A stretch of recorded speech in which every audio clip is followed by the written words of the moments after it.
Bonjour tout le monde, j'espère que vous allez bien. Notre thème d'aujourd'hui, c'est halte à l'open bar spirituel.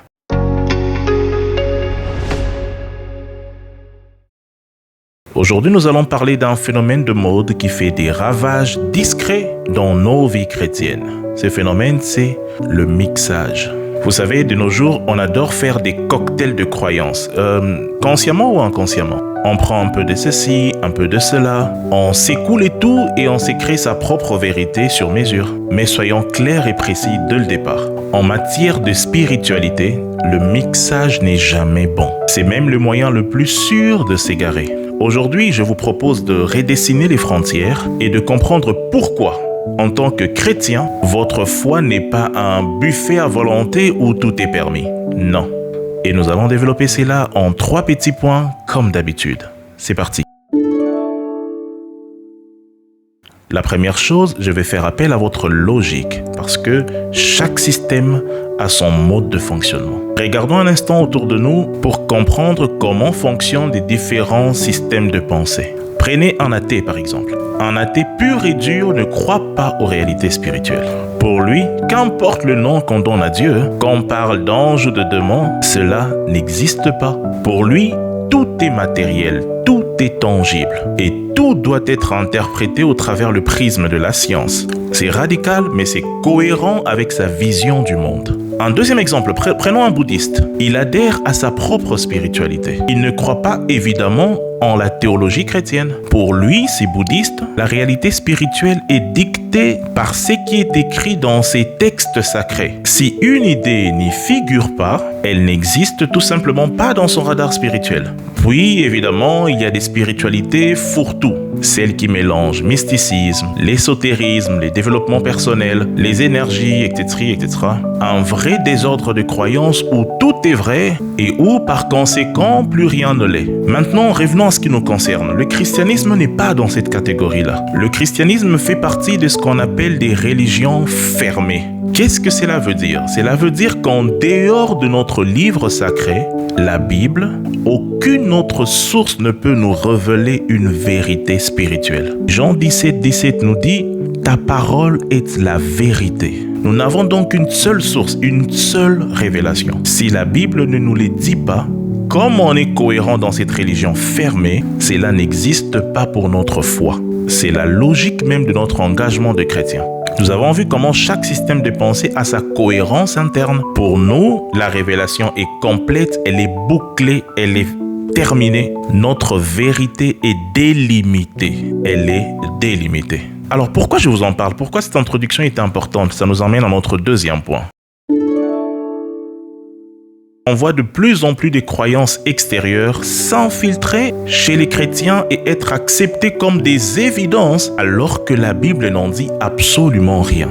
Alors c'est quoi l'anecdote? Il y a quelques temps, j'ai discuté avec un frère. Il m'expliquait avec un sérieux et imperturbable, même avec une pointe de fierté, le fonctionnement complexe des esprits des eaux.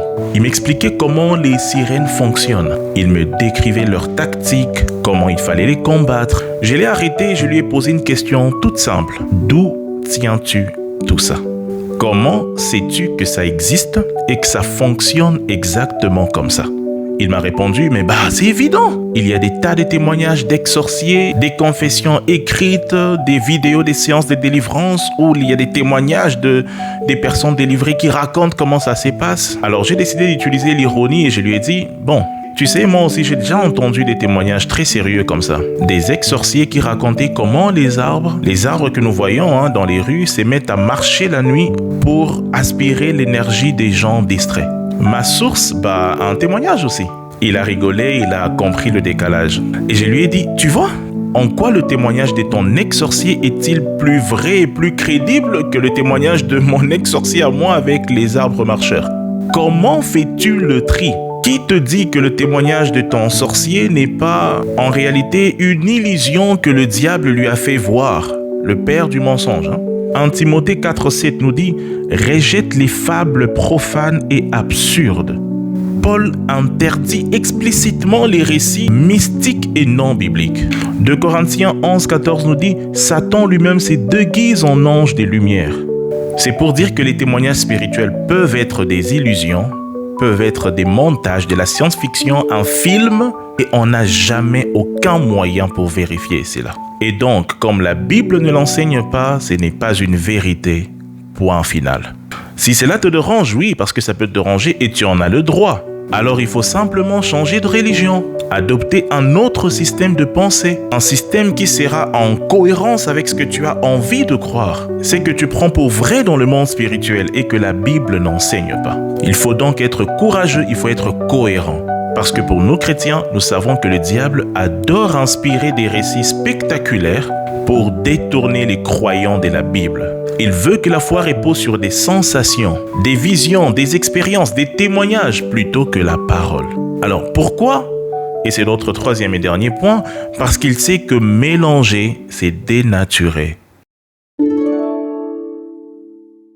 Quand c'est mélangé, quand il y a ces brassages, ces mixages, ce n'est plus la foi chrétienne. Notre troisième et dernier point, c'est pour nous rappeler que le monde spirituel tel qu'il est conçu par le chrétien, qu'il reçoive cela de la Bible, n'est pas un open bar. C'est exactement pour ça que les chrétiens restent strictement bibliques. Parce qu'en dehors de la Bible, tout est permis. En dehors de la Bible, personne n'a les outils pour séparer le vrai du faux. Et attention, comprenons-nous bien, nous voyons ces amalgames-là à venir. Nous ne parlons pas ici d'ingénierie, de civisme, de médecine. La Bible n'est pas un manuel pour réparer un moteur d'avion. Nous ne parlons pas de ça. La Bible n'est pas un manuel d'économie pour gérer l'inflation. Nous ne parlons pas de ça.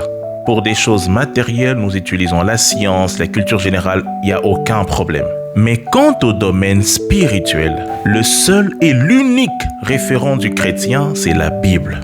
1 Corinthiens 4,6 nous dit de ne pas aller au-delà de ce qui est écrit. Paul nous donne une règle claire, on ne dépasse pas les limites. Ce qui est caché est à l'Éternel. Les expériences et les témoignages sont par définition subjectives et personnelles.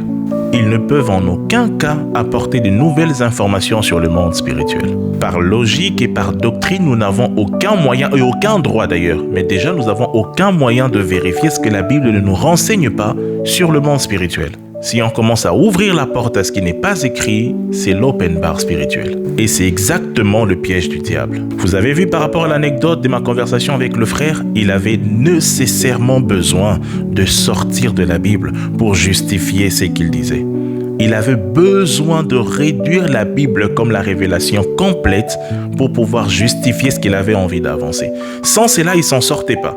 Pour justifier le fonctionnement qu'il disait du monde spirituel, les expériences qu'il avait, il avait nécessairement besoin de fermer le livre qui est censé être son référent pour pouvoir justifier ce qu'il avait envie de croire, voire même ce qu'il avait expérimenté. Bien-aimé, le diable veut que vos certitudes ne soient plus délimitées par la Bible. C'est pourquoi vous entendez des phrases comme « les occultistes connaissent ces choses ».